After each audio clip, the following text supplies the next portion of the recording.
नमस्कार दोस्तों, स्वागत है आप सभी का एक बार फिर से उत्कर्ष नर्सिंग क्लासेज के इस ऑनलाइन प्लेटफॉर्म के ऊपर, जहां पे हम लेकर आए एक और धमाकेदार सेशन। जी हाँ दोस्तों, समय हो चुका है स्पेशल सेशन का और आज के सेशन में क्या रहने वाला है खास। आज के सेशन में कौन कौन से महत्वपूर्ण प्रश्न हैं जिनको हम पढ़ने वाले हैं, समझने वाले हैं, सीखने वाले हैं। गुड मॉर्निंग टू ऑल, दिल खोल के स्वागत इस शानदार सेशन पे। और शुरुआत करते हैं एक शानदार क्वेश्चन सेशन की, और हमारी शुरुआत लास्ट सेशन के लास्ट क्वेश्चन से रहेगी। जैसे कि हमने आपको लास्ट सेशन में एक इजी और एक आसान सा क्वेश्चन वहाँ पे पूछा था, वहीं से हम शुरू करने वाले हैं। गुड मॉर्निंग पारुल, देवराज, रूबीना, भूमि, अंकित, राजेंद्र, गोविंद, ब्रजेश, मंजित, निशा, अमृत, ज्योति, चित्रलेखा, दिव्यानी, अवनीश, मोनिका, रितु, अंजलि, रूबीना और नरेंद्र वर्मा। स्वागत है सभी लोगों का। शुरुआत करते हैं एक शानदार सेशन की सबसे पहले प्रश्न के साथ में। सवाल कह रहा है कि एक मरीज है and the client with ARDS is receiving oxygen by a non rebreather mask, बस ABG जो है arterial blood gas measurement still show poor oxygenation. As the nurse responsible for this patient's care you would anticipate a physician order for what action. आपका पहला option है perform endotracheal intubation and initiate mechanical ventilation, immediately begin continuous positive airway pressure via the patient's nose and mouth, administer furosemide 100 mg IV push and call a code for respiratory arrest।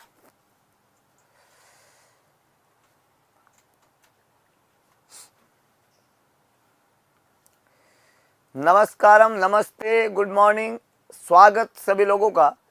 और अब यहाँ से आप लोगों को पूरे उत्साहित मन के साथ में पढ़ना है और अपने आप को पूरा कॉन्फिडेंट करना है, अगरबत्ती लगा के पूरा जोश आपका दिखना चाहिए। तो यहाँ पे मैंने आपको बताया कि मरीज को ARDS है, याद रखना मरीज का डायग्नोसिस हो चुका है, ARDS है और ऑक्सीजन रिसीव कर रहा है मरीज नॉन रीब्रीदर मास्क से, लेकिन ABG मेजरमेंट जो है अभी भी मरीज का पुअर आ रहा है, ABG मेजरमेंट अभी भी पुअर आ रहा है। तो हमारा अगला एक्शन क्या होगा, आपको क्या लगता है? तो याद रखो यहाँ पे एक तो लिखा हुआ है कि रेस्पिरेटरी अरेस्ट वाली कोड को बुलाएंगे, ऐसा कुछ नहीं है, और फ्रूसेमाइड लगाएंगे, ये इनका कोई रोल नहीं है दो चीज़ों का। ये कार्डियक मरीज के लिए ठीक है, कार्डियक अरेस्ट और हार्ट फेलियर के मरीज में फ्रूसेमाइड का रोल है, लेकिन मरीज तो हमारा ARDS का है। ARDS के मरीज में इन इंटरवेंशन का कोई रोल नहीं है। The client have ARDS, these two intervention are something like that unnecessary. So what we can do two things. What is that? One is you can perform endotracheal intubation and you can initiate a mechanical ventilation. Yes, एक तो आप मरीज का endotracheal इंटूबेशन करके उसको mechanically ventilate कर सकते हो, ये एक एक्शन है आपका। और दूसरा आपके पास में क्या आप हाथों हाथ CPAP पे ले सकते हो मरीज को। दो बातों में से कौन सा करेक्ट रहेगा? कुछ लोगों ने नहीं है, मैक्सिमम लोगों ने B लिखा है, कुछ लोगों ने A पे भी विश्वास दिखाया है। याद रखना हमने यहाँ पे बोला CPAP के मरीज को नॉन रीब्रीदर मास्क से हम ऑक्सीजनेटेड कर चुके हैं, जिसमें मैक्सिमम ऑक्सीजन का कंसेंट्रेशन होता है।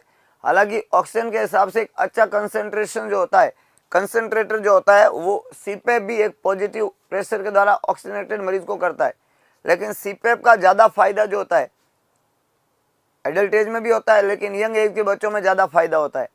तो एक्चुअली में तो अगला एक्शन जो है ऑन द वे, अगर हम बात करें as a responsibility for the patients care, आप एंटिसिपेट कर रहे हैं कि फिजिशियन कौन सा एक्शन लेगा, तो we can physician can prescribe CPAP पे ले सकते हैं मरीज को, या मरीज को एंडोट्रेकियल इंटूबेशन या मैकेनिकल वेंटिलेशन स्टार्ट कर सकते हैं। ये दो बातें हमारे पास में।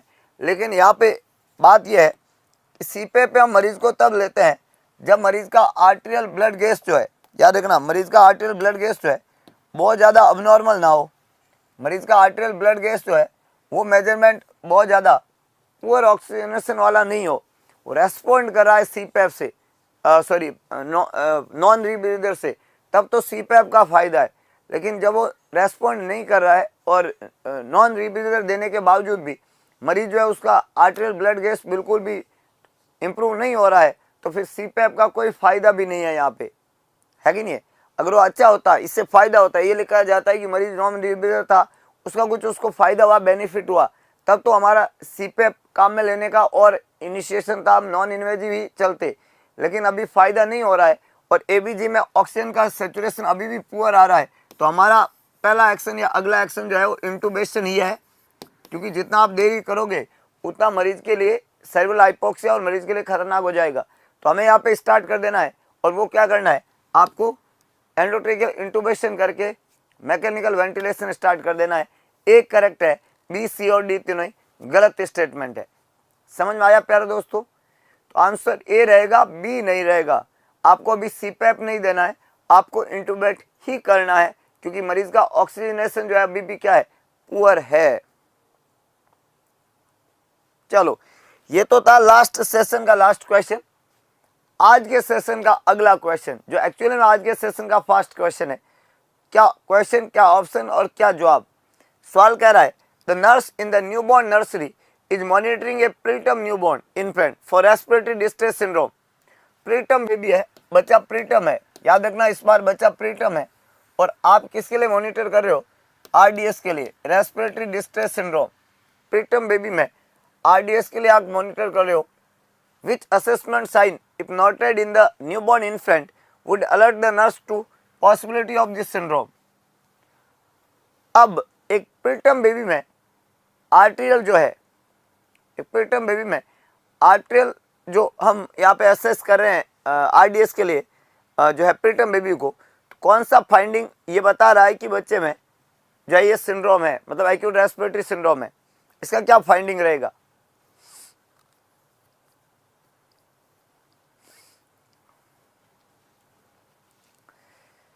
पहला लिखा हुआ है, हाइपोटेंशन के साथ में ब्रेडिकार्डिया हो रहा है। याद रखना, न्यूबॉर्न बेबी में या किसी भी तरह की बीमारी वाले बच्चे में हाइपोटेंशन की, इस सांस की बीमारी में कोई इंपॉर्टेंस ही नहीं है, और किसी को हाइपोटेंशन है इसका मतलब रेस्पिरेटरी डिस्ट्रेस है, ऐसा कोई दूर दूर का नाता नहीं है। तो ऑप्शन ए तो सरासर हो गया गलत। ऑप्शन बी को हमने पूछा, तुम बताओ, बोले सांस तेज हो रही है और चेस्ट में गड्ढा बन रहा है, दोनों ही रेस्पिरेटरी प्रॉब्लम के सिम्टम है। Whenever the client respiration is not normal, he had chest retraction, and he had tachypnea. तो टैकीपनिया और चेस्ट रिट्रैक्शन जो है, ये दोनों ही प्रॉब्लम जो है मरीज में रेस्पिरेटरी प्रॉब्लम है, रेस्पिरेटरी डिस्ट्रेस के सिम्टम है। एक ऑप्शन कह रहा है कि मरीज जो है उसमें एक्रोसाइनोसिस और ग्रंटिंग हो रहा है। याद रखना, एक्रोसाइनोसिस और ग्रंटिंग दो बातें याद रखना। एक्रोसाइनोसिस का मतलब हो गया peripheral cyanosis, blue hand and feet, और ग्रंटिंग का मतलब हो गया कि जब बच्चा सांस ले रहा है तो उसमें आवाज आ रही है, something like that, so this is not at grunting. Acrocyanosis और ग्रंटिंग ये दोनों यहाँ पे जवाब नहीं बनेगा, क्योंकि ये रेस्पिरेटरी डिस्ट्रेस सिंड्रोम के साइन नहीं है। अगला जो है वो कह रहा है कि वहाँ पे प्रेजेंस है बेरल चेस्ट और साथ में ये ग्रंटिंग कर रहा है। बेरल चेस्ट एक क्रॉनिक रेस्पिरेटरी प्रॉब्लम के अंदर डेवलप हो जाता है, इसलिए ये भी गलत है। एक्चुअली में क्या होता है कि बच्चे में आरडीएस के लिए दो स्केल काम में लेते हैं, एक सिल्वरमान एंडरसन स्केल, एक स्केल का नाम है सिल्वरमान एंडरसन स्केल। आप सभी को याद रखना ये दो नाम, क्योंकि एग्जाम में पूछे जाते हैं। एक तो सिल्वरमान एंडरसन स्कोर और एक होता है डाउनी स्कोर। क्या होता है? Downes score. ये दो तरह का स्केल या स्कोरिंग सिस्टम वहाँ पे होता है।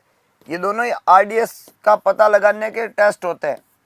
0 से 10 इसमें नंबर होते हैं, दोनों में नंबर कितने होते हैं? 0 से 10। 0 नंबर बढ़िया है या 10 नंबर बढ़िया है?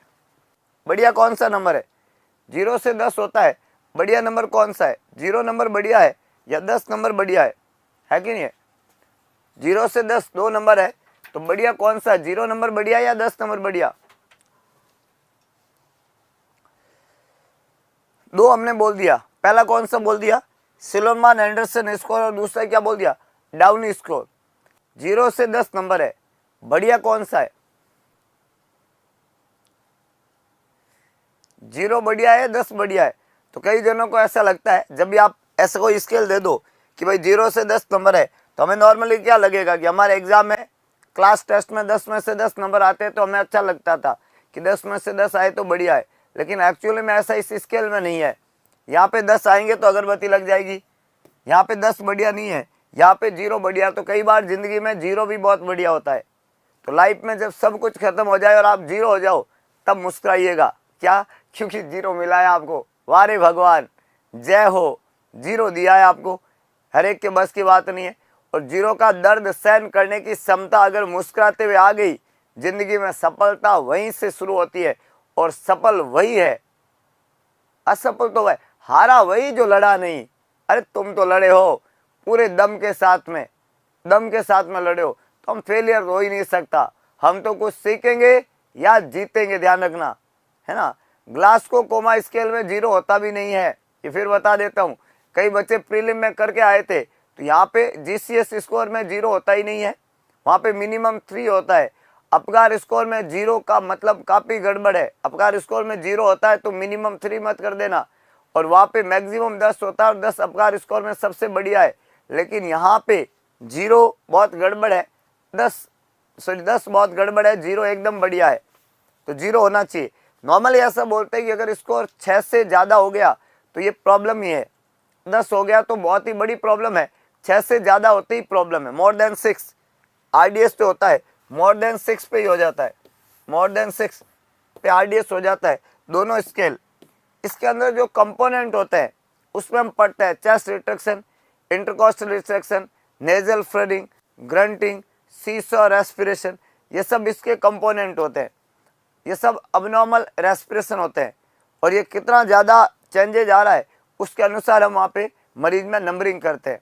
3 मार्क्स होते हैं, एक हल्का फुल्का, एक थोड़ा, और एक बहुत ज़्यादा, है ना। मतलब सॉरी, एक तो हो ही नहीं रहा है, एक थोड़ा हो रहा है, एक बहुत ज़्यादा हो रहा है। 0, 1 और 2, तो सभी पाँचों कंपोनेंट में 0 हो तो 0, और पाँचों में 2-2 हो तो 10 नंबर आ जाता है ना। बीच का नंबर भी होता है वो 1 नंबर है, अपकार स्कोर की तरह ही होते हैं। सो ये सभी बातें आपको आरडीएस को लेके याद रखनी है। और बच्चे में आरडीएस का जो पहला साइन होता है, जब भी किसी बच्चे में रेस्पिरेटरी डिस्ट्रेस हो, रेस्पिरेटरी प्रॉब्लम हो, उसका पहला साइन हमेशा टैकीपनिया है और इरेगुलर रेस्पिरेशन है। तो tachypnea is the fast respiration and irregular मतलब मैंने कहा seesaw respiration, nasal flaring, grunting, ये सब इरेगुलर रेस्पिरेशन के साइन है। तो ये दोनों बातें आपको वहाँ पे साइमल्टेनियस याद रखनी है। अगला प्रश्न आपकी स्क्रीन पे,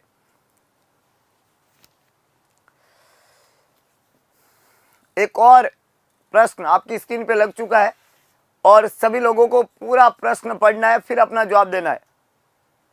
अब की बार 0 ही ले बैठे पहले से ही है, पहले से 0 ले बैठे हैं।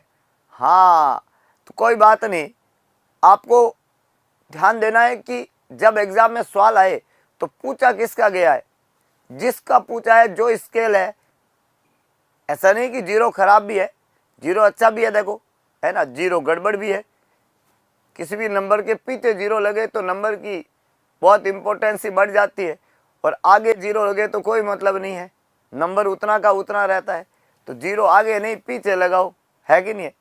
अगला सवाल, the nurse reviewing the chart of a client who is newly diagnosed with chronic lymphocytic leukaemia, which of the following lab value is expected to be seen. बड़ा अच्छा सवाल है। क्रॉनिक लिम्फोसाइटिक ल्यूकेमिया हुआ है, पहला बोला जा रहा है कि elevated AST, aspartate amino transference, and alanine amino transference, मतलब एएसटी और एएलटी जो है, एएसटी और एएलटी जो है, ये दोनों बढ़े हुए हैं जो कि लीवर के एंजाइम है। एक को मैं एसजीओटी बोलता हूँ और एक को मैं एसजीपीटी बोलता हूँ। ये दोनों लीवर के एंजाइम है, एएसटी और एएलटी, एसजीओटी और एसजीपीटी, और ये बढ़े हुए एलिवेटेड है। दूसरा, thrombocytopenia and increase lymphocytes, thrombocytopenia है और लिम्फोसाइट्स बढ़े हुए। Elevated sedimentation rate, sedimentation rate बढ़ी हुई है, और uncontrolled proliferation of granulocyte, granulocyte का जो प्रोलिफरेशन है वो अनकंट्रोल तरीके से हो रहा है, खूब प्रोलिफरेशन हो रहा है ग्रेनुलोसाइट का। 4 बातें हमने यहाँ पे लिख दी है। आपको ये बताना था कि अगर किसी मरीज में डायग्नोस हुआ है क्रॉनिक लिम्फोसाइटिक ल्यूकेमिया, सबसे पहले तो आपको ये पता होना चाहिए कि भाई साहब ल्यूकेमिया कौन है। ल्यूकेमिया जो है, ल्यूकेमिया, ल्यूकेमिया नहीं है, ल्यूकेमिया है। और ये जो ल्यूकेमिया है ये बोन मैरो का प्रॉब्लम है और ब्लड का कैंसर है। होता है क्या है कि जब बोन मैरो में से आरबीसी, डब्ल्यूबीसी और प्लेटलेट तीनों ब्लड सेल बनती है, किससे बनती है? प्यूरिपोटेंट स्टेम सेल। प्यूरिपोटेंट स्टेम सेल से बनती है दो मल्टीपोटेंट स्टेम सेल। एक मल्टीपोटेंट को बोलते हैं माइलॉइड और एक को बोलते हैं लिम्फोइड। एक को बोलते हैं माइलॉइड और एक को क्या बोलते हैं? लिम्फोइड। और ये माइलॉइड और लिम्फोइड दोनों का कैंसर ल्यूकेमिया या डब्ल्यूबीसी का कैंसर कहलाता है। अगर कैंसर का कारण माइलॉइड है, जो डब्ल्यूबीसी की कुछ टाइप है, जिस पर आपने देखा होगा, इस माइलॉइड से बनने वाली डब्ल्यूबीसी को हम क्या क्या नाम देते हैं? इनको हम नाम देते हैं आपका, एक तो मोनोसाइट, एक है न्यूट्रोफिल, एक है बेजोफिल, एक है इओसिनोफिल और एक है मोनोसाइट। ये तो बनती है सारी की सारी माइलॉइड से। डब्ल्यूबीसी है ये। एक डब्ल्यूबीसी का नाम है न्यूट्रोफिल, एक है बेजोफिल, एक है इओसिनोफिल और एक है मोनोसाइट। और जो लिम्फोसाइट है वो लिम्फोइड से बनती है। लिम्फोइड से बनती है लिम्फोसाइट, है कि नहीं है? लिम्फोसाइट जो है वो तो बनती है लिम्फोइड से और माइलॉइड से ये बनती है। हालांकि अगर आपको पूछे कि ल्यूकेमिया मोस्ट कॉमन कौन सा है, तो मोस्ट कॉमन ल्यूकेमिया जो है वो तो माइलॉइड ही है। माइलॉइड वाला कॉमन है, लिम्फोइड वाला भी होता है। ब्लड कैंसर जब भी होता है तो उसमें प्रॉब्लम क्या होती है कि जितनी भी ये सेल है, जैसे मैं neutrophil, basophil, eosinophil, monocyte, lymphocyte भी बोलता हूँ, ये सभी तो होती है ब्लड में। ये मैच्योर सेल होती है सारी की सारी। अब ल्यूकेमिया में क्या होती है कि इन दो इमैच्योर सेल से मैच्योर सेल बननी चाहिए थी, पर इमैच्योर सेल इमैच्योर ही रहती है, वो मैच्योर सेल बना नहीं पाती है। ये ल्यूकेमिया की बीमारी में होता है। अगर किसी को ब्लड का कैंसर है, इसका मतलब जितनी भी इमैच्योर सेल है, इमैच्योर सेल का बोन मैरो में, मैच्योर सेल का ब्लड में, तो याद रखना यहाँ पे बनती तो है खूब सारी, है ना, खूब सारी बनती है। तो बनती तो खूब सारी है, लेकिन यहाँ पे तो बहुत है, यहाँ पे तो बहुत है, लेकिन यहाँ पे है ही नहीं। यहाँ पे खत्म है, टाटा बाय बाय, यहाँ पे खत्म है। यहाँ पे बहुत बनती है। जैसे कुतिया के बहुत बच्चे पैदा होते हैं, लेकिन कोई भी बच्चा डॉग या बिच नहीं बन पाता, कुत्ता या कुतिया नहीं बन पाता है। सारे के सारे पिल्ले के पिल्ले रह जाते हैं। All puppies are puppies, not become the dog and bitch. तो सारे के सारे इमेच्योर ही रह जाते हैं। मान लो ये कुतिया है, इसके पपीज हुए, कुकरी है जिनको बोलते हैं, है ना, छोटे बच्चे, कुतिया के पिल्ले, लेकिन वो क्या नहीं बन पाते? वो डॉग या बिच नहीं बन पाते, मतलब वो मैच्योर नहीं हो पाते। तो इमेच्योर सेल बहुत सारे बनती है बोन मैरो में, मैच्योर सेल ब्लड में होती नहीं है। जैसे किचन के अंदर खाना बन रहा है, तो किचन में खाना बनता तो बहुत सारा है, लेकिन खाना डाइनिंग टेबल पे आ ही नहीं रहा है, तो अंदर बनने का क्या फायदा? तो प्रॉब्लम बनने में नहीं है, प्रॉब्लम मैच्योरेशन में है। ऐसा ल्यूकेमिया में होता है। तो मान लो ब्लड में डब्ल्यूबीसी नहीं है, ब्लड में आरबीसी भी नहीं होगी, ब्लड में प्लेटलेट भी नहीं होगी ऐसे, क्योंकि आरबीसी और प्लेटलेट भी इसी माइलॉइड से बनती है। अगर मैं आरबीसी के बनने की बात करूं तो आरबीसी भी इसी से बनेगी, और मैं प्लेटलेट के बनने की बात करूं तो प्लेटलेट भी इसी से बनती है। तो ना तो ब्लड में डब्ल्यूबीसी होगी, ना ब्लड में आरबीसी होगी, ना ब्लड में प्लेटलेट होगी। जब ये तीनों ही चीजें ब्लड में नहीं होती है, तो इस केस में हम उसको बोलते हैं पानसाइटोपिनिया। पानसाइटोपिनिया, पान मतलब ऑल, साइट मतलब सेल, पिनिया मतलब डेफिशिएंसी। सभी सेल की अगर कमी हो जाए, तीनों ही सेल की, तो उसको बोलते हैं पानसाइटोपिनिया। भाई एक बात बताओ, अगर किसी के अंदर सभी सेल कम है, आरबीसी, डब्ल्यूबीसी, प्लेटलेट, तो उसको एक तो रहेगा एनीमिया, ब्लड की कमी, एक रहेगा उसको ल्यूकेमिया, ल्यूकोसाइटोपिनिया या न्यूट्रोपिनिया, ऐसे लिख दो आप, है ना, ल्यूकोसाइटोपिनिया। और एक आप यहाँ पे लिख सकते हो, और वो है आपका जो है थ्रोम्बोसाइटोपिनिया, थ्रोम्बोसाइटोपिनिया।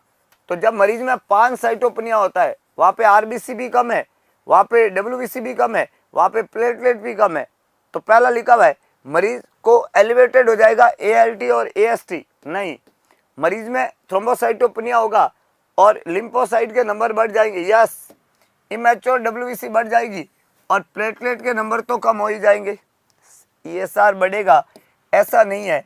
और uncontrolled proliferation of, uncontrolled proliferation नहीं हो रहा, प्रोलिफरेशन तो हो ही नहीं रहा है ना, अनकंट्रोल प्रोलिफरेशन कहाँ है? प्रोलिफरेशन तो हो ही नहीं रहा है, ध्यान रखना, प्रोलिफरेशन तो हो ही नहीं रहा है।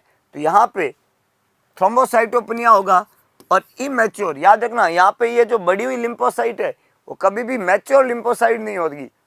WBC ब्लड में बढ़ी हुई तो मिलेगी, लेकिन वो बढ़ी हुई WBC क्या है, वो इमेच्योर है, और वो टाइप है WBC का, जो इमेच्योर WBC का नंबर वहाँ पे बढ़ा हुआ है। तो बी यहाँ पे करेक्ट आंसर है, A, C और D तीनों ही गलत स्टेटमेंट है। That is very basic my dear friend. अगला प्रश्न, कोई भी डाउट है पूछ सकते हैं और अपने आप को पूरा कॉन्फिडेंट करें। तो जिन बच्चों ने अभी तक अगरबत्ती नहीं लगाई है, यू हर्ड द वर्ड अगरबत्ती, that is press the like button. First make your self confident, yes I can, I will, मैं कर सकता हूँ और मैं करूंगा, ऐसा भाव अपने अंदर रखते हुए फिर एग्जाम को अप्रोच करो। One of the most serious blood coagulation complication for individual with cancer and for those undergoing cancer treatment is DIC। बड़ा अच्छा सवाल है कि one of the, याद रखना यहाँ पे बोला है one of the most serious blood coagulation complication for individual with cancer, for individual with cancer and for those undergoing cancer treatment is DIC, है ना, DIC। हाँ, यहाँ पे सवाल ने बोला कि most serious blood coagulation complication for individual with cancer और for those that undergoing cancer treatment is DIC। The most common cause of this bleeding disorder is, इस ब्लीडिंग डिसऑर्डर का मोस्ट कॉमन कोज क्या है, मतलब DIC होने का most common cause क्या है। मेरे लालों, सुबह सुबह आप सबको मैं मुर्गा बनाऊंगा। अभी एक बात लिख देना, एक लाइन लिखो सभी लोग, एक लाइन लिखो सभी लोग। पहले तो सभी लोग अगरबत्ती लगाओ, फिर मैं एक लाइन लेकर आता हूं। सभी लोग अगरबत्ती का मतलब समझते हो, प्रेस द लाइक बटन जल्दी स्पीड के साथ में, नहीं तो ये लाइन कभी समझ में भी नहीं आएगी तुम लोगों को। तो मैं देख रहा हूं तुम्हारे नंबर, और जिन लोगों ने अगरबत्ती नहीं लगाई है उनकी भी लिस्ट मेरे सामने है। अब फटाक से अपने लिस्ट में से नाम हटवाओ, नहीं तो मैं पर्टिकुलर नाम के साथ में यहाँ पे आपको बताऊंगा कि आपने कितनी बड़ी गलती की है। एक लाइन लिख दो कि heparin therapy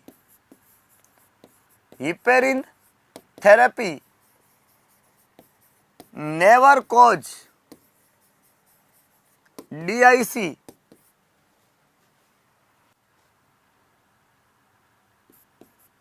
Heparin therapy used in treatment of DIC, treatment of DIC, heparin therapy never caused DIC, heparin therapy used in treatment of DIC। दोनों लाइन लिखना और लाइन को 10 बार लिखना, और 10 बार लिख के मुझे इंस्टाग्राम पे DM करना। लाइन को 10 बार लिखना और राजू सर नर्सिंग वाला को भेजना।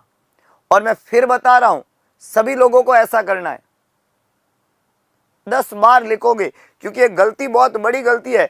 अगर आप हिपेरिन थेरेपी को DIC के होने का कारण मानते हो तो समझ रहे हो बात को, 10 बार लिखोगे। ये गृह कार्य आज आपका। हिपेरिन थेरेपी कभी भी DIC नहीं करती है, और हिपेरिन थेरेपी यूज करते हैं DIC के इलाज के अंदर। समझ में आई ये बात, आ गई ना। हाँ, हिपेरिन थेरेपी नेवर कोज DIC। कल भी मैंने कई बच्चों को लिखने का बोला, बहुत बढ़िया तरीके से उन्होंने लिख के भेजा भी था। आपको भी भेजना है सभी लोगों को, क्योंकि जिंदगी में पता होना चाहिए DIC हिपेरिन थेरेपी से थोड़ी होता है यार। सी आंसर लिख रहे हो सभी लोग, स्पीड के साथ में लिखे जा रहे हो, तो ये हो गया गलत। तो दूसरा क्या है, दूसरा क्या है, आज के लिए 10 बार ही, अगली गलती करोगे तो 20 बार लिखवाऊंगा मैं, फिर बता रहा हूं मैं। तो यहाँ पे heparin therapy undergoing liver disease, underlying liver disease, liver disease is not the cause of DIC। DIC liver disease से नहीं, हाँ लिवर डिजीज से ब्लीडिंग होती है।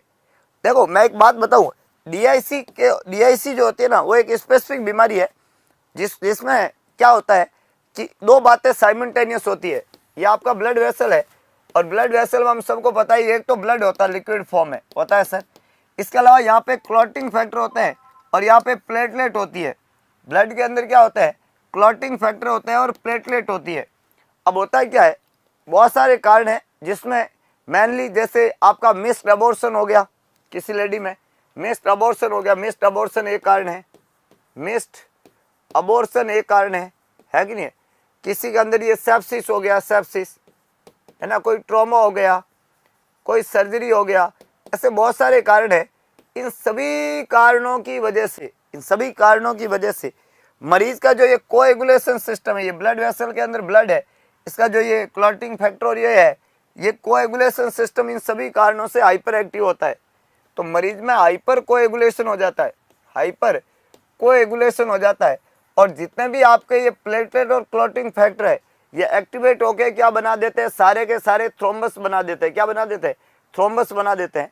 तो आपके ब्लड में जितने भी कोएगुलेट करने वाली चीजें हैं, प्लेटलेट और क्लॉटिंग फैक्टर, वो सब बहुत ज़्यादा थ्रोम्बस जब बन जाएंगे तो पूरे प्लेटलेट और क्लॉटिंग फैक्टर समझो खत्म हो गए, तो ना तो आपके ब्लड में प्लेटलेट बचेंगे, मतलब प्लेटलेट के नंबर आपके ब्लड में बहुत ज़्यादा कम हो जाते हैं, क्लॉटिंग फैक्टर के आपके नंबर ब्लड में बहुत ज़्यादा कम हो जाते हैं, क्योंकि एक्सेसिव थ्रोम्बोसिस हो रही है। और इस मरीज को अगर कहीं भी ट्रॉमा हो जाए, कहीं पे भी इंजरी हो जाए, तो ब्लड रुकेगा ही नहीं। तो इस मरीज में एक्सेसिव थ्रोम्बोसिस हो गई, और इनके ख़त्म हो जाने की वजह से मरीज को क्या होने लग जाता है? ब्लीडिंग। तो आप देखोगे एक ऐसी बीमारी है जिसमें ज़्यादा से ज़्यादा क्लॉट बन रहे हैं और ब्लीडिंग भी हो रही है। दो अपोजिट बातें दिन और रात साथ में हो गए हैं। ग्रहण लग गया, ग्रहण, चंद्र ग्रहण, सूर्य ग्रहण सुना होगा आपने, वो ग्रहण लग गया, क्योंकि थ्रोम्बस भी बन रहा है और ब्लीडिंग भी हो रही है। तो आपने देखा होगा जब हम इलाज करते हैं इस बीमारी का, तो इलाज में हम इस थ्रोम्बस को ना बने इसके लिए तो शुरू करते हैं वहाँ पे हिपेरिन थेरेपी। थ्रोम्बस ना बने इसके लिए तो हिपेरिन थेरेपी देते हैं, और ब्लीडिंग ना हो इसके लिए विटामिन के, एफएपी, क्लॉटिंग फैक्टर, ये सारे देते हैं। तो मेरा यहाँ पे करेक्ट आंसर प्यारे दोस्तों क्या रहेगा? Sepsis is the cause of DIC. Brain metastasis नहीं है, इंट्रावीनस हिपेरिन थेरेपी नहीं है, और लीवर बीमारी मैंने कहा पहले भी नहीं है। तो sepsis is the cause of DIC. Who is the cause of DIC? Sepsis, septicaemia, missed abortion, trauma, surgery, हाँ ये सब डीआईसी के कारण है। और डीआईसी बीमारी क्या है? Disseminated intravascular कोएगुलोपैथी। याद रखना कि ऐसी बीमारी जिसमें हिपेरिन भी देते हैं, एफएपी भी देते हैं, विटामिन के भी देते हैं, हाँ वारफरीन नहीं देना है, इस बात का ध्यान रखना। अगला प्रश्न, अगला प्रश्न आपकी स्क्रीन पे लग चुका है। कल किसी बच्चे ने कहा था कि सर शौक का क्वेश्चन कराओ, शौक का, ये शौक आ गया, शौक। 36-year-old man with lymphoma present with sign of impending septic shock 9 days after chemotherapy. Chemotherapy के 9 दिन बाद में the nurse would expect which of the following to be present: low grade fever, chills and tachycardia, elevated temperature, oliguria and hypotension, flushing, decreased oxygen saturation, mild hypotension, high grade fever, normal blood pressure और increase respiration, septic shock. प्यारे दोस्तों मैंने बोला shock है, और shock है पर shock है कौन सा? शॉक है सेप्टिक। तो जब किसी मरीज में सेप्टिक शॉक हो जाए तो उसके अंदर कौन सा सिम्टम आपको वहां पे देखने को मिलेगा? Client suffering from septic shock. 36 year, lymphoma का मरीज है, प्रेजेंट हुआ है sign of impending septic shock. Septic shock 9 days after chemotherapy. Chemotherapy के 9 दिन बाद में इम्पेंडिंग, इम्पेंडिंग वर्ड का मतलब है होने ही वाला है, होने ही वाला है, होने ही वाला है, ऐसा आभास हो रहा है कि मरीज सेप्टिक शॉक में जाने वाला है, जाने वाला है, ध्यान रखना, ठीक है। The nurse would expect which of the following to be present. कौन से सिम्टम बता रहे कि मरीज सेप्टिक शॉक में जाने ही वाला है? लो ग्रेड फीवर, चिल्स और tachycardia, elevated temperature, oliguria and hypotension. बड़ा अच्छा सवाल है, क्योंकि जाने ही वाला है और चला गया है, ये दो सिम्टम है यहाँ पे, एक जाने ही वाला है और एक चला गया है शॉक में। तो यहाँ पे जब हम चारों ऑप्शन के बारे में पढ़े, ऑप्शन तीसरा कहने वाला है कि flushing, decrease oxygen saturation, mild hypotension, high grade fever, normal, ये तो माँ मूर्ख जवाब है, नॉर्मल ब्लड प्रेशर, ये भी कोई जवाब नहीं होता है। माइल्ड हाइपोटेंशन क्या होता है? माइल्ड हाइपोटेंशन नाम का कोई वर्ड नहीं होता है, या तो हाइपोटेंशन होगा या नहीं होगा, तो ये दो हट गए। मैक्सिमम लोगों ने जवाब लिखा है बी, उन्होंने लिखा है कि उसका टेम्परेचर बढ़ा हुआ होगा, उसको ओलिगोयूरिया होगा और उसको हाइपोटेंशन होगा। ये शॉक में जा चुका है, जाने वाला है और जा चुका में फर्क होता है। और इन तीनों सिम्टम है, वो सिम्टम नहीं है जिसका मुझे इंतजार था। और वो सिम्टम कौन सा है? टेकिकार्डिया। वो बहुत ज़्यादा इंपॉर्टेंट है, वो शॉक में जाने से पहले ही आ जाता है। और दूसरा, जब आप शॉक की बात करते हैं तो आप टेम्परेचर एलिवेटेड नहीं बोल के लो ग्रेड फीवर का बात करते हैं। तो यहाँ पे मरीज को पहले लो ग्रेड फीवर आएगा, फिर हल्का ठंड लगेगा और वो टेकिकार्डिक होएगा। ये बता रहा है कि वो शॉक की तरफ जा रहा है, चला गया है। ये अलग कंसेप्ट है। मुझे अगर कोई पूछेगा कि इनमें से सेप्टिक शॉक के सिम्टम क्या है, तो ये सेप्टिक शॉक के सिम्टम है टेम्परेचर बढ़ा हुआ होना, ओलिगोयूरिया होना या हाइपोटेंशन होना। ये सेप्टिक शॉक ही है, ये सेप्टिक शॉक ही है। लेकिन मरीज में अभी जाने की रिस्क है, तो रिस्क है वो इस ऑप्शन में रिस्क। ये सिम्टम है लो ग्रेड फीवर, चिल्स और टेकिकार्डिया। अगर ये मरीज को हो रहा है तो मरीज शॉक में जाने की रिस्क पे है, और मरीज को ये हो रहा है तो मरीज शॉक में जा चुका है। तो एक जाने की रिस्क पे है और एक जा चुका है, एक जा रहा है, अभी जा रहा है शॉक की तरफ, गया नहीं है। चला जाएगा तब कहानी अलग हो जाएगी। समझ में आया प्यारे दोस्तों? कोई डाउट है तो पूछ लीजिएगा, क्योंकि अभी ये रास्ते में है, अभी ये वे में, on the way, my way is highway. रख हौसला वो मंजर भी आएगा, प्यासे के पास में चलकर समंदर भी आएगा। होके ना मायूस यूं बैठे मंजिल के मुसाफिर, मंजिल भी मिलेगी और मिलने का मजा भी आएगा। तो शौक भी होगा और सिम्टम भी आएंगे, लेकिन थोड़ा इंतजार करना पड़ेगा।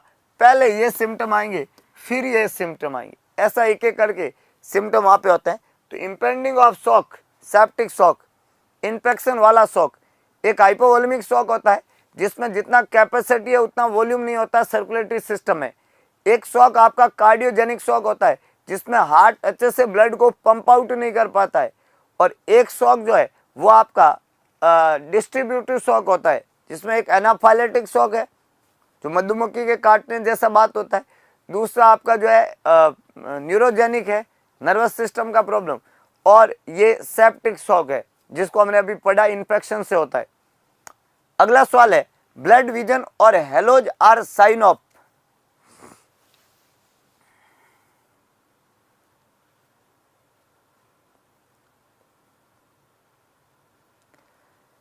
Blood vision and halos are sign of, ऐसा हमने यहां पे पूछा। किसके साइन है ये दोनों?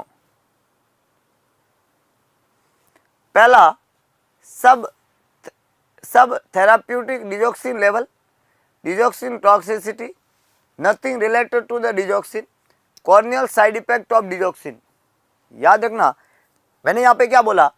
ब्लड विजन हो रहा है और हेलो साइन आ रहे हैं। एक बहुत ही महत्वपूर्ण दवाई है डिजॉक्सिन। देखो, जिन बच्चों ने अभी तक अगरबत्ती नहीं लगाई है उनके लिए थोड़ा चीज़ों को समझना मुश्किल हो जाएगा, बाकी कुछ नहीं है। तो चीज़ों को अच्छे से समझे और बढ़िया से लेके करें यहाँ पे, तो आने वाला एग्जाम आपके लिए बहुत कॉन्फिडेंस देगा।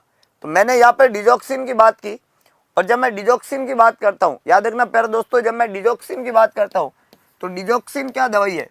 डिजॉक्सिन ड्रग ऑफ चॉइस है हार्ट फेलियर की। इसको मैं ड्रग ऑफ चॉइस बोलता हूँ। किसकी ड्रग ऑफ चॉइस है? हार्ट फेलियर की। जो हार्ट फेलियर के मरीज है, जो कार्डियक फेलियर के मरीज है, उसको हम as a drug of choice कौन सी दवाई देते हैं? डिजॉक्सिन। जब हम मरीज को डिजॉक्सिन दवाई देते हैं तो डिजॉक्सिन एक पॉजिटिव आइनोट्रॉप्स है और एक नेगेटिव कॉर्नोट्रॉप्स ड्रग है। ये एक पॉजिटिव आइनोट्रॉप है, पॉजिटिव आइनोट्रॉपिक एक्शन है आइनोट्रॉप्स, और इसका एक एक्शन है कि नेगेटिव कॉर्नोट्रॉप है, कॉर्नोट्रॉप्स नेगेटिव है। आइनोट्रॉप पॉजिटिव का मतलब होता है कि इंक्रीज करती है कार्डियक कॉन्ट्रैक्शन को, इंक्रीज करती है कार्डियक कॉन्ट्रैक्टिलिटी को। और जब कॉन्ट्रैक्टिलिटी अच्छी होती है तो ऑटोमेटिकली कार्डियक आउटपुट इंक्रीज हो जाता है, ऑटोमेटिकली स्ट्रोक वॉल्यूम भी इंप्रूव होता है, ऑटोमेटिकली ब्लड प्रेशर भी इंप्रूव होता है। दूसरी तरफ ये नेगेटिव कॉर्नोट्रॉप इफेक्ट देके डिक्रीज करती है हार्ट रेट को। यस, तभी तो आउटपुट बढ़ा। हार्ट रेट को धीरे करने से आउटपुट इंक्रीज होता है, दैट इज सिंपल थिंग। तो हार्ट को धीरे करती है और कार्डियक आउटपुट को बढ़ाती है, कार्डियक कॉन्ट्रैक्टिलिटी को कराने वाली ड्रग है, कार्डियक कॉन्ट्रैक्टिलिटी को कराती है बढ़िया से। तो इस दवाई को डिजॉक्सिन कहते हैं। और जब मरीज को डिजॉक्सिन दिया जाता है तो इसके दो कॉमन साइड इफेक्ट है, हमने ये पढ़ना है कि एक तो ब्रेडिकार्डिया कराती है, हार्ट को बहुत धीरे करा देती है, इसको ब्रेडिकार्डिया कहते हैं। For adult bradycardia is less than 60 beat per minute, for children it is less than 70 और for neonate newborn it's less than 100। इसको हम ब्रेडिकार्डिया कहते हैं। जब ब्रेडिकार्डिया हो जाता है तो हमें हमेशा एपाइकल पल्स को चेक करके डिजॉक्सिन देना है। कौन सी पल्स? एपाइकल पल्स, ये चेक करो और अगर एडिक्वेट है तब तो दो, और मान लो ब्रेडिकार्डिया है, अगर ब्रेडिकार्डिया है तो होल्ड कर दो डिजॉक्सिन को, hold the digoxin dose, digoxin की डोज को होल्ड कर दो। अगर मरीज को ब्रेडिकार्डिया हो रहा है तो होल्ड करना होता है। एपाइकल पल्स से ये चेक करते हैं पल्स। दूसरा, यहाँ पे डिजॉक्सिन का एक कॉमन साइड इफेक्ट है कि उससे हाइपोकैलेमिया होता है, हाइपोकैलेमिया। डिजॉक्सिन जो है वो पोटेशियम को यूज करती है, पोटेशियम के लेवल को कम करा देती है। जब भी हाइपोकैलेमिया होता है, ये कार्डियक प्रॉब्लम है, ईसीजी के अंदर चेंजेज आते हैं और आपकी जो ईसीजी है उसके अंदर हाइपोकैलेमिया में फ्लैट और इन्वर्टेड टी वेव हो जाएगी और एक नई वेव प्रेजेंट होती है, उसको यू वेव कहते हैं। ये जो आपकी ईसीजी है इसमें एक पी वेव है, एक क्यूआरएस कॉम्प्लेक्स है और एक टी वेव है और एक यू वेव है। तो टी वेव तो क्या हो जाएगी? फ्लैट और इन्वर्टेड हो जाएगी। इन्वर्टेड टी वेव कैसी है? इन्वर्टेड है, फ्लैट है, इन्वर्टेड। और ये एक नई वेव प्रेजेंट है, यू वेव है ना, that is a new wave. And hypokalemia का एक क्लासिकल कार्डिनल प्रेजेंटेशन है कि उसमें एक यू वेव आ जाती है। आपको एग्जाम में ये भी पूछा जाता है यू वेव किस में बनती है? हाइपोकैलेमिया के केस में बनती है यू वेव। दो बातें समझ में आई। अब सीरम इलेक्ट्रोलाइट का लेवल चेक करना होता है और रीनल फंक्शन टेस्ट चेक करने होते हैं। डिजॉक्सिन की जब टॉक्सिसिटी हो गई तो सीरम डिजॉक्सिन का लेवल भी हम यहाँ पे चेक करते हैं। और सीरम डिजॉक्सिन लेवल जो होता है, सीरम डिजॉक्सिन लेवल जो होता है वो मैंने आपको बताया कितना होता है प्यारे दोस्तों, 0.5 to 2 नैनोग्राम पर डीएल। और अगर ये 2 से ज़्यादा हो जाएगा तो इसकी क्या हो जाएगी? टॉक्सिसिटी। जब डिजॉक्सिन की टॉक्सिसिटी होती है तो मैंने आपको बताया था कि जो पहला सिम्टम होता है वो हमेशा होता है एनोरेक्सिया, एनोरेक्सिया। और क्या होगा? Nausea, vomiting, diarrhoea. एनोरेक्सिया एक सिम्टम है, नोजिया, वोमिटिंग और डायरिया एक सिम्टम है। और ये डिजॉक्सिन की टॉक्सिसिटी में देखने को मिलेगा। जब सीरम डिजॉक्सिन कितने से ज़्यादा होगा? 2 नैनोग्राम पर डीएल से ज़्यादा होगा। Anorexia, nausea, vomiting, diarrhoea, hello vision, yellow vision हो जाएगा, हेलो विजन, ब्लड विजन, ऐसा वहाँ पे देखने को मिलेगा डिजॉक्सिन की टॉक्सिसिटी होने पे। सवाल यही पूछा है कि जो ब्लड विजन है या हेलो विजन है, येलो विजन है, ये किसकी वजह से है? ये इस ड्रग का क्या हो चुका है? टॉक्सिसिटी हो गया डिजॉक्सिन का। जब डिजॉक्सिन की टॉक्सिसिटी हो जाएगी तब ऐसे सिम्टम आएंगे, बाकी सभी बातें गलत है। This is the toxic effect of the drug. How can we intervene this symptom? Toxic effect को कम कैसे किया जा सकता है बताओ? अगर डिजॉक्सिन की टॉक्सिसिटी हो तो क्या करेंगे प्यारे दोस्तों? डोज को कम करेंगे या डिजॉक्सिन को बंद करेंगे। और अगर फिर भी ठीक नहीं हो रहा हो तो एंटीडोट देते हैं। एंटीडोट पहला इलाज नहीं है। डोज को कम करो या डिजॉक्सिन को बंद करते हैं जब भी टॉक्सिसिटी होने लग जाती है, क्योंकि आपकी बॉडी में डिजॉक्सिन जो है वो यूटिलाइज नहीं हो रहा है शायद, या उसका एक्सक्रीशन नहीं हो रहा है शायद, कुछ न कुछ वहाँ पे पंगा हुआ है, इसकी वजह से टॉक्सिसिटी हुई है। लाइन एक एक इम्पोर्टेंट है आपकी लाइफ में, हर लाइन का मीनिंग है यहाँ पे, हर लाइन अपने आप में पूर्णता के साथ में है, इस बात का आपको ध्यान रखना है। अगला प्रश्न, एक और महत्वपूर्ण प्रश्न, डिजॉक्सिन का एंटीडोट होता है डिजी बाइंड, इसको बोलते हैं डिजॉक्सिन इम्यून फैब। डिजी बाइंड, डिजी मतलब डिजॉक्सिन और बाइंड मतलब बाइंड, शॉर्ट फॉर्म बोलते हैं डिजॉक्सिन को डिजी। अगला प्रश्न, बड़ा अच्छा सवाल, बड़ा अच्छा सवाल, क्या बात, फंसाएगा आपको ये सवाल, फंसाएगा, आप फंस मत जाना। सवाल कह रहा है the nursery nurse is putting erythromycin ointment, erythromycin ointment in the new born eye to prevent infection को प्रिवेंट करने के लिए see place it which of the following area of the eye. जब आप एरिथ्रोमाइसिन ऑइंटमेंट देते हो आई के अंदर, तो एरिथ्रोमाइसिन ऑइंटमेंट आई के कौन से एरिया में प्लेस करते हैं? बड़ा अच्छा सवाल है। पहला लिखा हुआ है अंडर द आईलिड, पहला ऑप्शन है अंडर द आईलिड, दूसरा ऑप्शन है ऑन द कॉर्निया, तीसरा in the lower conjunctival sac, और चौथा by the optic disc. Erythromycin आंख में डालना है, क्यों डालना है? To prevent ophthalmia neonatorum. ये कौन सी बीमारी होती है? Ophthalmia neonatorum, to prevent ophthalmia neonatorum. And what is ophthalmia neonatorum sir? याद रखना, what is ophthalmia neonatorum? Ophthalmia thalmia नियोनेटोरम, नियोनेटोरम। तो what is ophthalmia neonatorum? It is a eye disease which is caused by exposure to the chlamydia and gonococcus, chlamydia and gonococcus and gonococcus और chlamydia के exposure से जब vaginal delivery होती है तो mother के vaginal secretion में पाए जाने वाले ये दो एजेंट क्लेमाइडिया और गोनोकोकस, इनके एक्सपोजर से आंख की एक बीमारी होती है और इस बीमारी को क्या नाम देते हैं? ऑप्थेल्मिया नियोनेट्रम। इस बीमारी को होने से प्रिवेंट करने के लिए, ऑप्थेल्मिया नियोनेट्रम को होने से प्रोटेक्ट करने के लिए, प्रिवेंट करने के लिए हम एक आई ड्रॉप काम में लेते हैं जिसका नाम है एरिथ्रोमाइसिन ऑइंटमेंट। ये जो एरिथ्रोमाइसिन ऑइंटमेंट होती है ये बैक्टीरियोसाइडल बैक्टीरियोस्टैटिक होती है।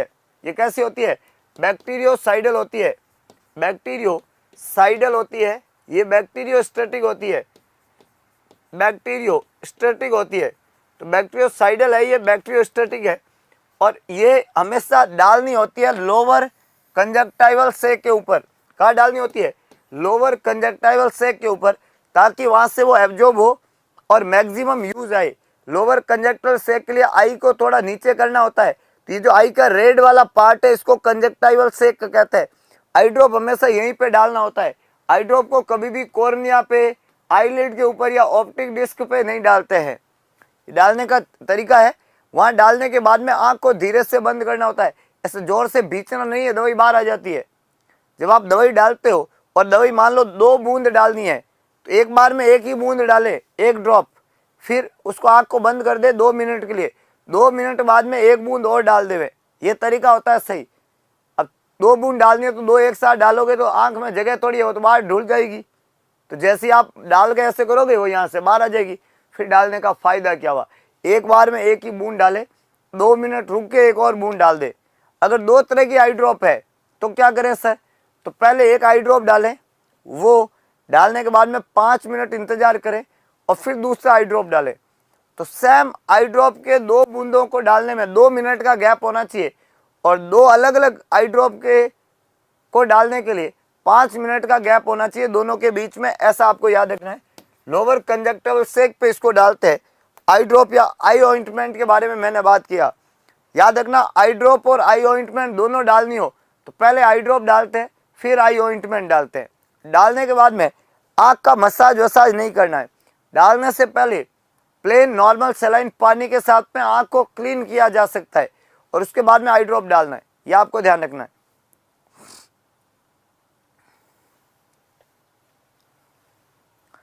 अगला प्रश्न आपकी स्क्रीन पे, सभी को जवाब लिखना है।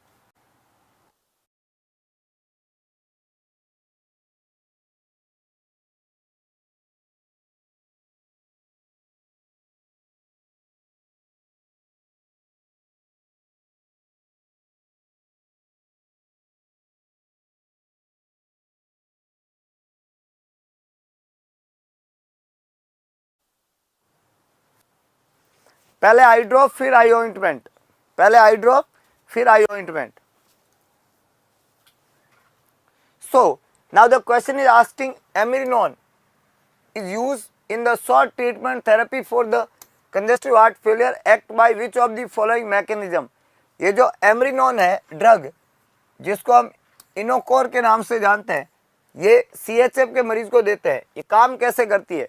ये इंक्रीज करती है stroke volume and heart rate को, ये स्लो करती है वेंट्रिकुलर रेट को और इंक्रीज करती है कार्डियक आउटपुट को, ये वेजो डायलेशन करती है और इंक्रीज करती है पेरिफेरल वैस्कुलर रेजिस्टेंस को, और ये इंक्रीज करती है कार्डियक आउटपुट को और एनहेंस करती है रीनल परफ्यूजन को।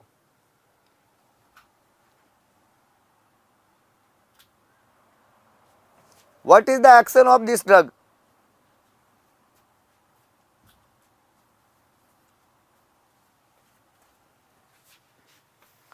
What is the action of amrinone, ये हमने पूछा, सभी को जवाब लिखना है। हार्ट फेलियर के मरीज में ये क्या काम करती है? अगर किसी मरीज का हार्ट फेल हो जाए तो हार्ट फेलियर के मरीज में एमरिनॉन क्या करती है? Increasing stroke volume and heart rate, slowing ventricular rate and increase cardiac output, vasodilation and increase peripheral vascular resistance, increase cardiac output and enhance renal perfusion. कई लोगों ने बी आंसर लिखा है कि ये स्लो करती है वेंट्रिकुलर रेट को और इंक्रीज करती है कार्डिक आउटपुट को, जो कि एक गलत जवाब है, क्योंकि एक वेंट्रिकुलर रेट को स्लो नहीं करती है। रेट को स्लो नहीं करती है तो क्या करेगी? फास्ट करेगी? नहीं।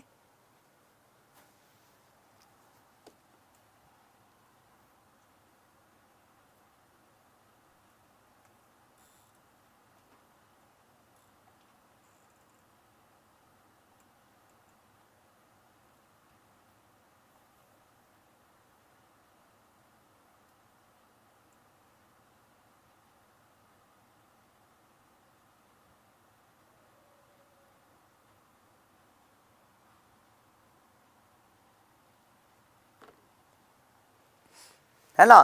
तो यहाँ पे हमने बोला स्लो करती है वेंट्रिकुलर रेट और इंक्रीज करती है कार्डिक आउटपुट को, तो स्लो नहीं करती है। स्लो करने वाली जो दवाई थी ना, वो थी आपकी डिजॉक्सिन, जो मैं अभी बता चुका था आपको। जब कोई हमारा हार्ट फेलियर का मरीज होता है तो हार्ट फेलियर के मरीज में वेंट्रिकुलर रेट को स्लो करने के लिए डिजॉक्सिन दवाई काम में लेते हैं। तो एक्चुअली में हार्ट फेलियर का ट्रीटमेंट तो यही होता है कि कोई भी हार्ट के रिदम को स्लो करे, और डिजॉक्सिन ऐसा काम करती थी कि वो रिदम को स्लो करती थी, इसलिए इसको हमने ड्रग ऑफ चॉइस बोला कंजेस्टिव हार्ट फेलियर का। तो अगर मैंने बोला कि एमरिनॉन जो होती है वो वेंट्रिकुलर रेट को स्लो नहीं करती है, तो इसका मतलब कहीं ना कहीं वह वेंट्रिकुलर की रेट को या हार्ट रेट को फास्ट करती होगी और इस तरीके से हार्ट फेलियर का ट्रीटमेंट करती होगी। तो जी हाँ, ये जो दवाई होती है, इसको एक तरह से हम शॉर्ट टाइम के लिए यूज़ करते हैं, क्योंकि बहुत लंबे टाइम के लिए इसको यूज़ नहीं कर सकते। पर यह दवाई क्या करती है? ये दवाई इंक्रीज करती है स्ट्रोक वॉल्यूम को एंड हार्ट रेट को। हालांकि ये दवाई का इफेक्ट जो है वो वेजोडाइलेटरी इफेक्ट होता है। इसका इफेक्ट कैसा होता है? वेजोडाइलेटरी इफेक्ट होता है, और जब वेसल्स डायलेट होगी, वेजोडाइलेटरी इफेक्ट होता है, और जब वेसल डायलेट होगी तो स्ट्रोक वॉल्यूम थोड़ा अच्छा हो जाता है और हार्ट रेट तेज होती है। तो इस दवाई का इफेक्ट होता है कि ये इंक्रीज करती है स्ट्रोक वॉल्यूम और हार्ट रेट को। कई बच्चों ने बोला ये वेजोडाइलेशन करती है और ये इंक्रीज करती है पेरिफेरल वैस्कुलर रेजिस्टेंस। दो ऑपोजिट काम कैसे हो सकते हैं? अगर वेजल डायलेट होगी तो पेरिफेरल रेजिस्टेंस कम होता है, और वेजो कॉन्स्ट्रिक्शन होता है तो रेजिस्टेंस बढ़ता है। आप लोग जो जवाब दे रहे हो ना, वो डापा चूक वाला जवाब दे रहे हो। एक कॉमन सी बात बताओ प्यारे दोस्तों, कि अगर वेजो डायलेशन करेंगे तो रेजिस्टेंस बढ़ेगा कैसे? वो तो घट जाएगा। और वेजो कॉन्स्ट्रिक्शन कराते हैं तो रेजिस्टेंस बढ़ता है। तो ये जो दो बातें हैं ना, ये दोनों एक दूसरे के ओपोजिट बोली गई है। और एक है कार्डिक आउटपुट को तो बढ़ाएगी और रीनल परफ्यूजन को एनहेंस करेगी। तो ये नहीं करती है। ये किसका काम है? डोपामीन का काम है, डोपामीन का। आप देखोगे डोपामीन एक ड्रग हम देते हैं, वो रीनल परफ्यूजन को एनहेंस कराती है, किडनी को अच्छा वॉल्यूम सप्लाई करवाती है। तो यहाँ पे करेक्ट आंसर प्यारे दोस्तों क्या बनेगा? यहाँ पे करेक्ट आंसर ए बनेगा, increase stroke volume and heart rate. Increase stroke volume and heart rate, that is about the this drug. Confuse हो गए हो? कंफ्यूज मत हो भाई, कंफ्यूज नहीं होता, वो कंफ्यूज होता है माय डियर फ्रेंड, है कि नहीं है? अगला प्रश्न आपकी स्क्रीन पे दाग चुके हैं, और एक सुंदर सी लाइन मुझे याद आ रही है कि कई बच्चों को एग्जाम को लेकर थोड़ी चिंता होती है। तो किसी ने बड़ा सुंदर कहा है कि फिक्र करता है क्यों, फिक्र से होता है क्या? फिक्र करता है क्यों, फिक्र से होता है क्या? कर ले आज खुद पे भरोसा, अगरबत्ती लगा के पूरे उत्साह के साथ में कर ले आज खुद पे भरोसा, फिर देख होता है क्या। तो यहाँ पे तो जरूरत सिर्फ भरोसे की है खुद के ऊपर। सवाल ने बड़ा अच्छा बोला कि जोना जो है, Jona has ventricular ectopy, Jona को वेंट्रिकुलर एक्टोपी हो रहा है। Which of the following drug is the first line use to treat her condition? Quinidine, digoxin, procainamide, lignocaine. अच्छा सवाल, सीधा सवाल, डायरेक्ट सवाल। अगर किसी मरीज में वेंट्रिकुलर एक्टोपी है, वेंट्रिकुलर एक्टोपी है, तो पहला दवाई कौन सा होगा, ऐसा सवाल ने पूछा है। अगर किसी मरीज में वेंट्रिकुलर एक्टोपी है तो पहला, याद रखना, पहला जवाब क्या होगा, ऐसा सवाल ने पूछा है कि what is the first line used to treat her condition, quinidine, digoxin, procainamide और लिग्नोकैन। हर मरीज जिसमें वेंट्रिकुलर एक्टोपी होता है, हर मरीज जिसमें वेंट्रिकुलर एक्टोपी होता है, उसका पहला इलाज, याद रखना, पहला इलाज होता है लिग्नोकैन, that is the drug of choice. और इसको हम बोलते हैं सोडियम चैनल ब्लॉकर। क्या बोलते हैं हम? Sodium channel blocker. लिग्नोकैन को हम क्या बोलते हैं? सोडियम चैनल ब्लॉकर के नाम से जानते हैं। तो यहाँ पे करेक्ट आंसर जो है वो डी बनेगा। इसको क्विनिडीन, डिजॉक्सिन या प्रोकेनामाइड नहीं बोलते, तो मैंने इसको क्या बोला? Sodium channel blocker. Correct answer यहाँ पे बन गया डी। ए, बी और सी तीनों ही गलत स्टेटमेंट है।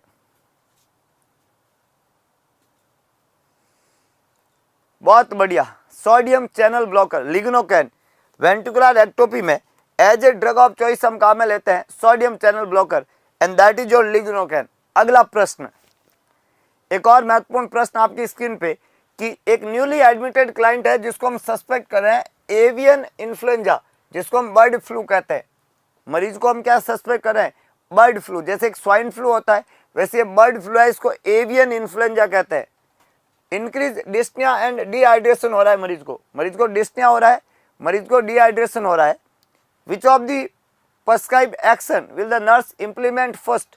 कौन सा प्रिस्क्राइब एक्शन जो है एज ए नर्स आप सबसे पहले इम्प्लीमेंट करोगे जिस मरीज को बर्ड फ्लू हो गया है और उसको डिस्निया हो रहा है और कुछ एक्शन वहाँ पे इम्प्लीमेंट करने के लिए आपको मिले, तो आप कौन सा एक्शन सबसे पहले इम्प्लीमेंट करेंगे? पहला एक्शन यहाँ पे क्या है? पहला एक्शन यहाँ पे क्या है? Give first dose of oseltamivir, Tamiflu या ओसेल्टामाविर जो स्वाइन फ्लू की ड्रग ऑफ चॉइस है, जो बर्ड फ्लू में भी काम में ली जाती है। टेमीफ्लू एंटीवायरल ड्रग है, ओसेल्टामाविर का नाम है इसका, तो ये दे देंगे। दूसरा, हम उसके 5% डेक्सट्रोज जो है वाटर 100 ml पर आवर से इंस्टिल करेंगे। तीसरा, यहाँ पे कह रहा है कि हम कलेक्ट करेंगे ब्लड और स्पूटम का सैंपल, और एक कह रहा है कि हम स्टार्ट कर देंगे ऑक्सीजन को यूजिंग नॉन रीब्रीदिंग मास्क, जो आप सभी को देना है। और याद रखो, इस सेशन को आग की तरह फैला देना है भाई। कुछ बच्चे आज हमारे काफी रिलैक्स लग रहे हैं, तो जो सोबत है वो खोबत है, तो जो भी सो रहा है उसको जगा दो और उसको बता दो कि ऐसे लक्ष्य के प्रति अडिग होने के बाद में हाथ नहीं डालते हैं, हथियार नहीं डालते हैं, हार नहीं मानते। वो कहते हैं ना, बर्फ को पानी में बदलने में वक्त लगता है, बर्फ को पानी में बदलने में वक्त लगता है, ढले हुए सूरज को निकलने में वक्त लगता है। हिम्मत रख, थोड़ा और जोर लगा, किस्मत के जंग लगे हुए दरवाजे को खुलने में वक्त लगता है। और एक सुंदर सी लाइन है कि रख यकी जो तूने कहा कर दिखाएगा, रख यकी जो तूने कहा कर दिखाएगा, गरजे जो बादल बरसने में वक्त लगता है, वक्त को बदलने में भी वक्त लगता है। इंतजार होगा, और इंतजार होगा तो जवाब भी आएगा, और जवाब आएगा, सफलता का जवाब आएगा, लेकिन इंतजार करना पड़ेगा। पैसेंस, धैर्य जिंदगी में बहुत जरूरी है। तो यहाँ पे करेक्ट आंसर प्यारे दोस्तों रहेगा ऑक्सीजन को स्टार्ट कर दो इस मरीज में। इस मरीज में सबसे पहला एक्शन यही होगा कि अगर मरीज डिहाइड्रेटेड हो रहा है, डिस्निक हो रहा है, बर्ड फ्लू है मरीज को, तो आप पहला एक्शन क्या करोगे? नॉन रीब्रीदिंग मास्क से ऑक्सीजन को स्टार्ट कर दो। डी यहाँ पे करेक्ट आंसर है।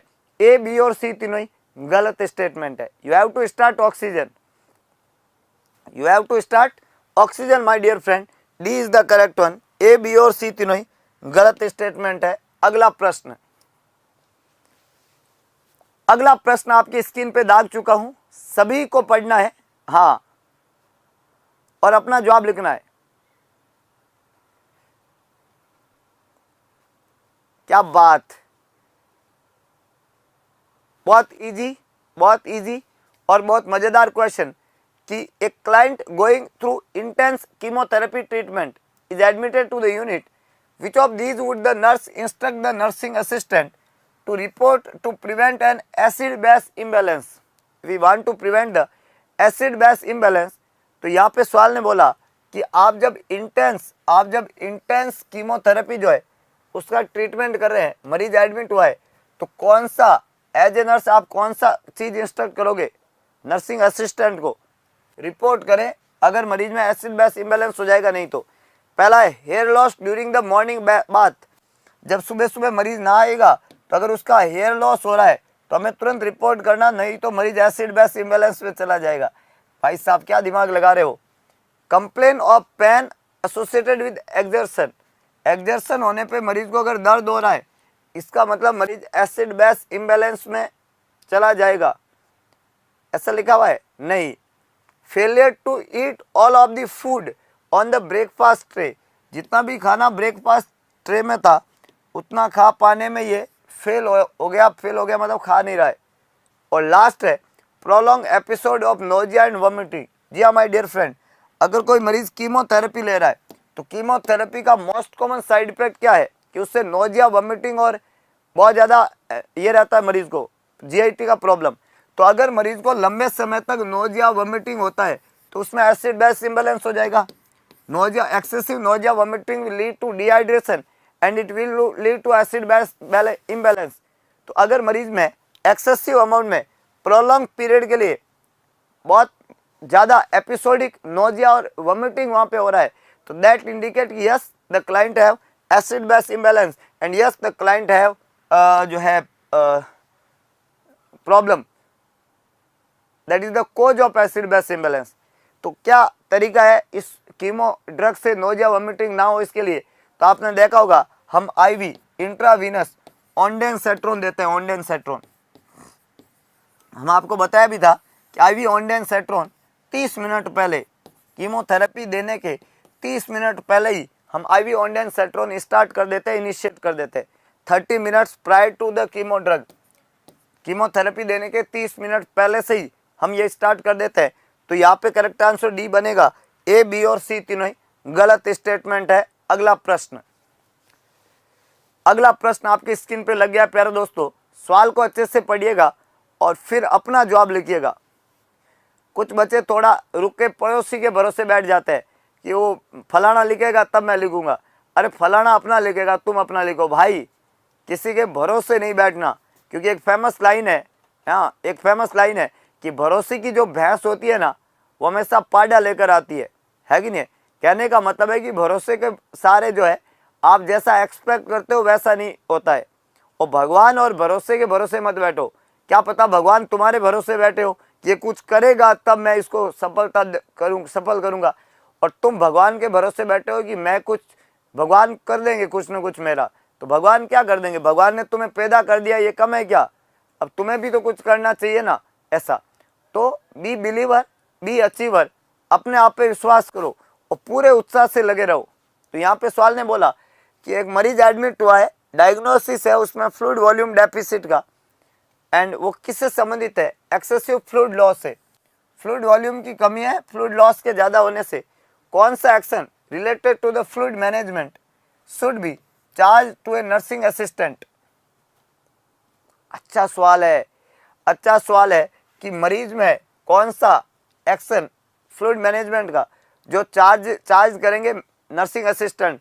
पहला, administer intravenous fluid as prescribe to the physician, develop a plan for added fluid intake over 24 hours, provide straw and offer fluid between meal, and educate family member to assist the client with fluid intake.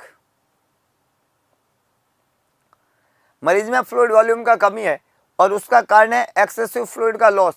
जब आप fluid manage कर रहे हो तो कौन सा fluid management का तरीका जो है नर्सिंग असिस्टेंट को चार्ज नर्स के द्वारा वहाँ पे सिखाया जाएगा कि ये फलाना तरीका है जिससे हम फ्लूइड का क्या कर सकते हैं? मैनेजमेंट कर सकते हैं। तो वो कौन सा तरीका है? बहुत आसान सा सवाल है, जवाब भी आसान सा है, जवाब सभी लोगों को लिखना है।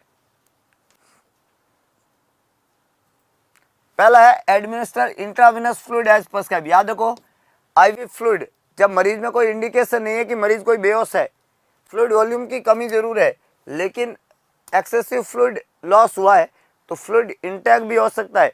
और जब तक तो कोई स्पेशल इंडिकेशन ना हो हम आईवी फ्लूइड की जगह ओरल फ्लूइड देना पसंद करेंगे। हम आईवी फ्लूइड की जगह कौन सा फ्लूइड देना पसंद करेंगे, ओरल फ्लूइड। तो दूसरा है develop a plan for added fluid intake over 24 hours. ये that is not the right way. The way is that we have to provide oral fluid by a straw or offer the fluid between meal. स्ट्रो से fluid देंगे और खाने के बीच में fluid को लेंगे वहाँ पे। तो स्ट्रो एंड ऑपर फ्लूइड बिटवीन मील, ये दो बातें वहाँ पे रहेगी। हम एजुकेट करेंगे फैमिली मेंबर को तो assist the client with fluid intake, ये गलत है। तो हम एक स्ट्रो देंगे और थोड़ा थोड़ा फ्लूइड मरीज को ऑफर करते रहेंगे। इससे मरीज में जो फ्लूइड डेफिसिट है वो दूर हो जाएगी, जो लॉस की वजह से हुआ है। तो मरीज को थोड़ा थोड़ा पिलाते रहो, बहुत ज़्यादा लॉस हुआ है थोड़ा थोड़ा पिलाते रहो और बीच बीच में अगरबत्ती लगाते रहो। अब अगरबत्ती का मतलब समझते हो, press the like button, make your self confident, क्योंकि आपका कॉन्फिडेंस ही आपकी उत्साह का कारण बनेगा। तो एक बार पूरा जोश, जुनून और पागलपन आपके अंदर दिख जाना चाहिए। वो कहता ना, लगा दे आग पानी में जवानी उसे कहते हैं, लगा दे आग पानी में जवानी उसे कहते हैं। जो एग्जाम की खोपड़ी फोड़ के सिलेक्शन निकाल दे, कहानी उसे कहते हैं। तो चलिए आज अपने हाथों से अपनी ऐतिहासिक कहानी को लिखते हैं, कुछ तूफानी करते हैं, कुछ नया करने का प्रयत्न करते हैं। एक्सेसिव फ्लूइड लॉस हुआ है तो भी देना पहले मुंह से ही है, क्योंकि आईवी का कोई इंडिकेशन नहीं है। फ्लूइड लॉस भले ही कितना हो जाओ, पहले हमेशा रिप्लेसमेंट ओरली किया जाएगा। अगर मरीज बेहोश हो गया है, पी पाने में असमर्थ है, तो फिर हम मरीज को आईवी फ्लूइड देते हैं। और ऑप्शन सी है, वो है कि आप स्टोर ऑफर करो फ्लूइड बिटवीन मील। तो स्ट्रो से फ्लूइड दो, पीने को फ्लूइड दो, कहने का मतलब ओरली फ्लूइड देने की बात हो रही है। और बिटवीन मील भी उसको फ्लूइड दो, क्योंकि उसमें बार बार फ्लूइड का लॉस हो रहा है। फ्लूइड का लॉस होने पे फ्लूइड को रिप्लेस करना ही हमारा तरीका होता है। मरीज जब तक होश में है, कॉन्शियस है, उसको फ्लूइड इसी तरीके से रिप्लेस करना होता है। ये बात आपको ध्यान रखें। और बिटवीन मील फ्लूइड देंगे, क्योंकि वो फ्लूइड लेता रहेगा ना बार बार, तो फ्लूइड की डेफिशिएंसी नहीं होगी। कहने का ये बेसिक मतलब है, you have to replace the fluid. लेकिन देना ओरली है, एक ही ऑप्शन है जिसमें ओरली दिया जा रहा है। अगला प्रश्न, वेरी गुड। बिटवीन मील का मतलब समझते हो? बिटवीन मील का मतलब कुछ बच्चों के दिमाग में क्या पता है? बिटवीन मील का मतलब है खाना खा रहा है और साथ में पानी पी रहा है। इसको बिटवीन मील नहीं कहते हैं लाले। बिटवीन मील कहते हैं कि सुबह नाश्ता किया मान लो 8 बजे, खाना खाओगे 2 बजे, तो 10 बजे के आसपास फ्लूइड पीते रहना है बीच बीच में। बिटवीन मील ये होता है। बिटवीन मील मतलब 2 खानों के बीच के समय में। बिटवीन मील का मतलब ये नहीं कि एक कौवा खाया और 1 लीटर पानी पिया फिर एक कौवा खाया। कौवा नहीं कह रहा हूँ, कौवा, कौवा मतलब खाने का एक टुकड़ा। कुछ बच्चे कह रहे हैं एक कौवा खाया, नहीं ये क्या हो रहा है कि नहीं? कौवा नहीं खिला रहा हूँ बे, हैं? हाँ, समझ गए मेरी बात को। अगला प्रश्न, the nurse is caring for 4 client receiving IV infusion of normal saline, which client is at the highest risk for blood stream infection. Infection के रिस्क पे कौन सा मरीज है? 4 बातें यहाँ पे लिखी हुई है, इनको अच्छे से पढ़ के आपको बताना है इन्फेक्शन के रिस्क पे कौन सा मरीज है। और मैं आज के सेशन को यहाँ पे देने वाला हूँ विराम। आप सभी लोगों ने उत्साहित मन के साथ में सेशन को पढ़ा समझा। जो बच्चे नॉर्सेट की तैयारी कर रहे हैं उनके लिए 2 स्पेशल बैच हम आप लोगों को बता चुके हैं। एक नॉर्सेट का थ्योरी बैच मेंस की तैयारी के लिए 9 दिन 51 घंटे, याद रखना 9 डेज 51 आवर्स। अगर आप एक जबरदस्त रिवीजन करना चाहते हो तो इस स्पेशल बैच मेंस की तैयारी के लिए नॉर्सेट का स्पेशल बैच अवेलेबल है उत्कर्ष ऐप के ऊपर। और अगर आप नॉर्सेट की एमसीक्यू प्रैक्टिस करना चाहते हो तो 5 मॉडल पेपर जो है उत्कर्ष ऐप के ऊपर अवेलेबल है एमसीक्यू की एक शानदार और जबरदस्त जीत वाली तैयारी के लिए। और अगर आप नॉर्सेट का एग्जाम दे रहे हो और इस नॉर्सेट के एग्जाम में एग्जाम के अलावा आप अगर यूपीपीएससी का तैयारी कर रहे हो, यूपीपीएससी स्टाफ नर्स के बच्चों के लिए टारगेट थ्योरी बैच यहाँ पे अवेलेबल है उत्कर्ष ऐप के ऊपर। टारगेट थ्योरी बैच किसके लिए? यूपीपीएससी के बच्चों के लिए। तो ये भी आप लोग यहाँ पे पढ़ सकते हो, समझ सकते हो। ये 3 बैच आप लोगों के लिए अवेलेबल है। पूरे जोश जुनून उत्साह पागलपन के साथ में पढ़ें, समझें, सीखें और हमेशा याद रखें कि ईश्वर का दिया कभी अल्प नहीं होता, जो टूट जाए वो संकल्प नहीं होता।